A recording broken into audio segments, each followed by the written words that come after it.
Communicative English. Focus on communication.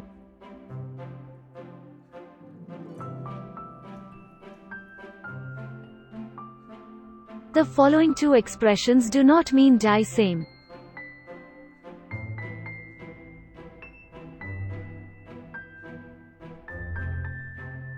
How are you, and how do you do?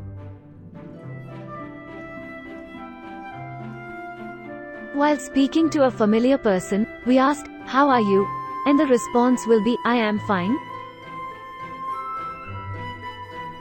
When a person is introduced to a stranger, he or she will say, "How do you do?" The response is also, "How do you do?" Other ways of strangers greeting each other is to say, "Glad, pleased, nice to meet you."